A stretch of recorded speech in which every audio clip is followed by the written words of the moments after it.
जय हिंद जवानों। Number analogy के इस क्वेश्चन को यदि आप देख रहे होंगे तो आपके मन में सबसे पहले जो बात क्लिक कर रही होगी वो ये होगी कि वो 5 से जो 100 हम लोग लाए हैं और 9 से क्वेश्चन मार्क हमसे वैल्यू पूछी गई है, तो 5 से 100 तो एक काम कर के ला सकते हैं हम लोग कि 5 को 100 लाने के लिए 20 से यदि मल्टीप्लाई करते हैं 5 को, तो 20 इंटू 5 100 हो जाएगा, 100 हो जाएगा। लेकिन वही काम यदि आप 9 के साथ करने जाएंगे, 9 के साथ वो काम आप करेंगे तो 180 हो जाएगा, मतलब 180 तो यहाँ कहीं दिख नहीं रहा है।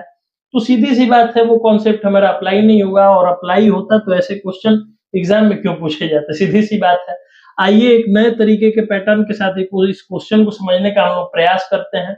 सबसे पहले तो किसी क्वेश्चन को सॉल्व करते समय उसको क्यूब के मेथड से या फिर स्क्वायर के मेथड से सॉल्व करने का प्रयास कीजिए, इसको ब्रेक करने का प्रयास कीजिए, तभी ऐसे क्वेश्चन आपसे इजीली सॉल्व हो पाएंगे एग्जाम में। और वही जरूरी है क्योंकि हम लोग यहाँ पे प्रैक्टिस कर रहे हैं इसी के लिए, बस इस काम के लिए कि वहां पे जब आप एग्जाम हॉल में बैठे हो तो ये क्वेश्चंस आपसे ज्यादा टाइम टेकिंग ना हो, ज्यादा टाइम न ले। तो आइए देखते हैं इस क्वेश्चन को सॉल्व करते हैं। जैसे यहाँ पे एक काम हम लोग कर सकते हैं, 5 का क्यूब यदि हम करते हैं तो 125 मिलता है।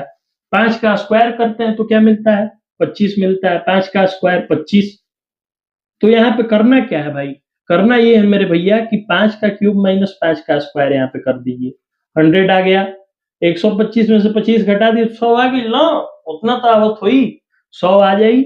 ओकरा बाद वही हमने के कही जाई 9 से क्वेश्चन मार्क से, 9 का हम लोग कर देंगे क्यूब। 9 का क्यूब क्या होता है, 729। देखिए क्यूब आपको याद होना चाहिए, क्यूब नहीं याद होगा तो दिक्कत होगी, याद करके रखिएगा तो आप ही के लिए बेनिफिशियल रहेगा, आगे के लिए भी। तो 729 हो गया 9 का क्यूब। 9 का स्क्वायर क्या हो गया भैया, 9 के स्क्वायर हो गई 81, 81 हो गई। तो भैया करे के का हो, 9 के क्यूब में से 9 के स्क्वायर माइनस कर देवे के हो, 9 के क्यूब भैया हो गई लहजा हो गई 9 के स्क्वायर। तो यहाँ 729 है, उसमें से 81 माइनस कर दीजिए तो क्या आ जाएगा, 648 आ जाएगा। 648 मतलब 648 हमारा राइट आंसर हो जाएगा, जो कि ऑप्शन ए में है।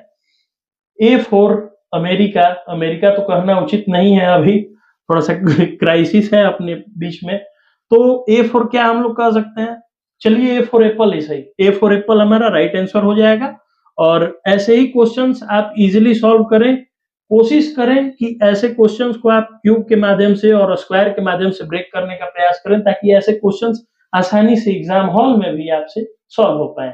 Thank you.